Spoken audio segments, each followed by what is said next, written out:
ಒಂದು ಕಡೆಗೆ H D ದೇವೇಗೌಡರು ಕಡೂರಿನಲ್ಲಿ ದೊಡ್ಡ ಪ್ರಚಾರ ರ್ಯಾಲಿಯನ್ನು ಉದ್ದೇಶಿಸಿ ಮಾತಾಡ್ತಾ ಇದ್ದಾರೆ. ಒಂದು ಕಡೆ ನಾವು ನೋಡ್ತಾ ಇದ್ದೀವಿ, ಇನ್ನೊಂದು ಕಡೆಗೆ ರಾಯಬರೇಲಿಯ ಸಂಗತಿಗಳನ್ನು ಹೇಳಲೇಬೇಕು. ಯಾಕಂದರೆ ರಾಯಬರೇಲಿ ಮತ್ತು ಅಮೇಥಿ ಇದೆಯಲ್ಲ, ಅವು ಕಾಂಗ್ರೆಸ್ನ ಭದ್ರಕೋಟೆಗಳು. ಯಾಕೋ ಆ ಭದ್ರಕೋಟೆ ಅಲುಗಾಡ್ತಾ ಇದೆ ಅನ್ನುವಂಥ ಮಾತುಗಳು ಕೂಡ ಕೇಳಿಬರ್ತಾ ಇದೆ. ಆದರೆ ಈಗ ಮತ್ತೆ ಛಲ ಬಿಡದ ತ್ರಿವಿಕ್ರಮನ ರೀತಿಯಲ್ಲಿ ಅಟ್ಲೀಸ್ಟ್ 2 ಕ್ಷೇತ್ರಗಳನ್ನಾದರೂ ಉಳಿಸ್ಕೋಬೇಕು ಅಂತ ಕಾಂಗ್ರೆಸ್ ಹರಸಾಹಸವನ್ನು ಮಾಡ್ತಾ ಇದೆ.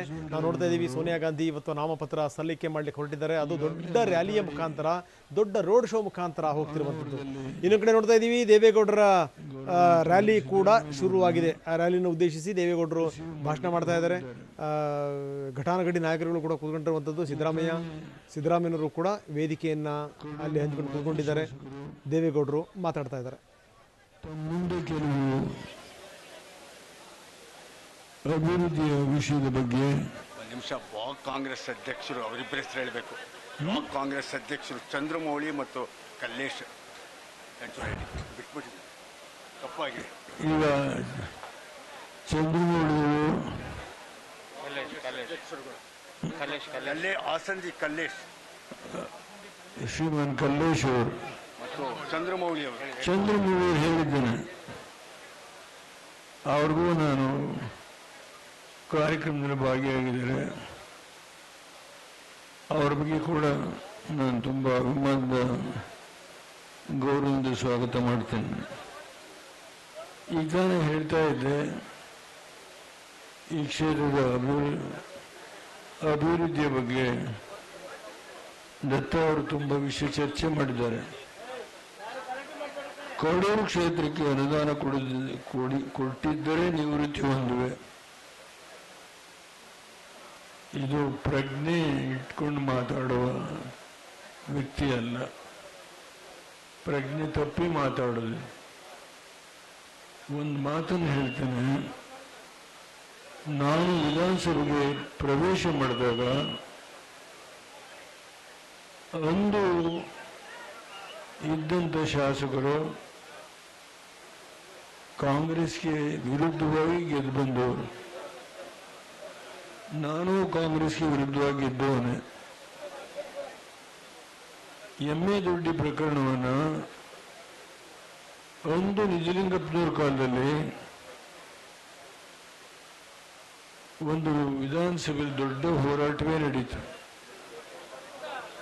ಬಹುಶಃ ಅದಕ್ಕೇನಾದರೂ ಒಂದು ಅಂತಿಮವಾದಂಥ ಮುಕ್ತಿ ಕಂಡಿದ್ರೆ ಅದು ಶ್ರೀಮಾನ್ ದತ್ತ ಅವರ ಕಾಲದಲ್ಲಿ ಅನ್ನೋದನ್ನು ಯಾರಾದರೂ ಅಲ್ಲಿಗಳಿಲಿಕ್ಕೆ ಆಗೋದಿಲ್ಲ ಅನ್ನೋ ಮಾತನ್ನು ಈ ಸಂದರ್ಭದಲ್ಲಿ ಹೇಳ್ತೇನೆ. ಇದರಲ್ಲಿ ದೇವೇಗೌಡರ ಪಾಲುಗಾರಿಕೆ ಏನಿದೆ, ಇದೆಲ್ಲ ಚರ್ಚೆ ಮಾಡೋದು ಅವಶ್ಯಕತೆ ಇಲ್ಲ.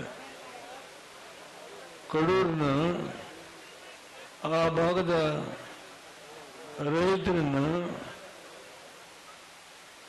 ಪೊಲೀಸ್ನವರು ವಶಕ್ಕೆ ತೆಗೆದುಕೊಂಡ್ರು.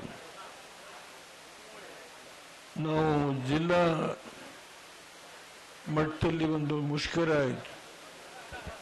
ಆ ಮುಷ್ಕರದಲ್ಲಿ ನಾನು ಭಾಗಿಯಾಗಿದ್ದೆ. ಒಂದು ನಡೆದಂಥ ಘಟನೆ, ಕೊನೆಗೆ ಅದೇ ಪೊಲೀಸ್ ಅಧಿಕಾರಿಗಳು, ಜಿಲ್ಲಾಧಿಕಾರಿಗಳು ನಾವು ಅವರನ್ನು ಬಿಡುಗಡೆ ಮಾಡ್ತೇವೆ, ನಾವು ಮಾಡಿದ್ದು ತಪ್ಪು ಅಂತ ಹೇಳಿ ತೀರ್ಮಾನ ಮಾಡಿ ಅರಣ್ಯಾಧಿಕಾರಿಗಳನ್ನ ಕರೆಸಿ ಅಲ್ಲಿ ಹಿಂದೆ ಇದ್ದಂಥ ದಾಖಲೆಗಳೆಲ್ಲ ಪರಿಶೀಲನೆ ಮಾಡಿ ಒಂದು ನಿರ್ಣಯಕ್ಕೆ ಏನು ಬಂದ್ವಿ ಅನ್ನೋದನ್ನು ಇಂದು ಆ ಭಾಗದ ಯಾವ ರೈತರು ಸಂಕಷ್ಟಕ್ಕೆ ಈಡಾಗಿದ್ರೋ ಅದನ್ನು ಸ್ಮರಿಸ್ಕೊಳ್ಳಬೇಕು. ದಯಮಾಡಿ ನಾ ಎಲ್ಲ ವಿಷಯ ಹೇಳಲಿಕ್ಕೆ ಹೋಗೋದಿಲ್ಲ. ತೆಂಗು ಬೆಳೆಗಾರರದ್ದು ಏನಾಯಿತು ಅನ್ನೋದು ದತ್ತ ಹೇಳ್ತಾ ಇದ್ರು. ಈ ಒಂದು ಸರ್ಕಾರ ಬಂದ ಮೇಲೆ ಕೇಂದ್ರಕ್ಕೆ ನಾನು ಅರಸೀಕೆರೆ, ಚನ್ನರಾಯಪಟ್ಟಣ, ಚಿತ್ರದುರ್ಗ, ದಾವಣಗೆರೆ ಕೆಲವು ಭಾಗ, ಚಿಕ್ಕಮಗಳೂರು, ಕಡೂರು, ತರೀಕೆರೆ ಈ ಭಾಗದ ಪಂಚನಹಳ್ಳಿವರೆಗೂ ಹೋಗಿ ನೋಡಿದ್ದೀನಿ. ಅನೇಕ ತೆಂಗಿನ ಬೆಳೆ ನಾಶ ಆಗಿ ಎಷ್ಟು ನೋವನ್ನು ಊಟ ಮಾಡ್ತಾ ಇದ್ದಾರೆ ಅನ್ನೋದ್ರ ಬಗ್ಗೆ ಇದೇ ಪ್ರಧಾನಮಂತ್ರಿಯ ಮುಂದೆ ಆ ಎಲ್ಲ ಒಂದು ಚಿತ್ರಗಳನ್ನು ತೆಗೆದು ಆಲ್ಬಮ್ಮಲ್ಲಿ ಜೋಡಿಸಿ ಅವ್ರ ಹತ್ರ ಹೋಗಿ ನಾನು ಮನವಿ ಕೊಟ್ಟಾಗ ಚಕಾರ ಶಬ್ದ ಎತ್ತಲಿಲ್ಲ. ಚಾಚು ಅದಕ್ಕೆ ಏನಾದರೂ ಕಿಂಚಿತ್ತು ನಾನು ಮಾಡ್ತೇನೆ ಅನ್ನೋ ಉತ್ತರ ಕೊಡಲಿಲ್ಲ. ಇಂದು ಈ ಪ್ರಧಾನಮಂತ್ರಿ ರೈತರ ಬಗ್ಗೆ ಏನೋ 2,000 ರೂಪಾಯಿ ಈ ಒಂದು ಮಾರ್ಚ್ ಒಳಗೆ ಕೊಡ್ತೀನಿ ಅಂತ ಹೇಳಿದ್ದಾರೆ. ಆಮೇಲೆ ಬಾಕಿದು ಇನ್ನೆರಡು ಕಂತನ್ನು ಬಿಡುಗಡೆ ಮಾಡ್ತೀನಿ ಅಂತ ಹೇಳಿದ್ದಾರೆ.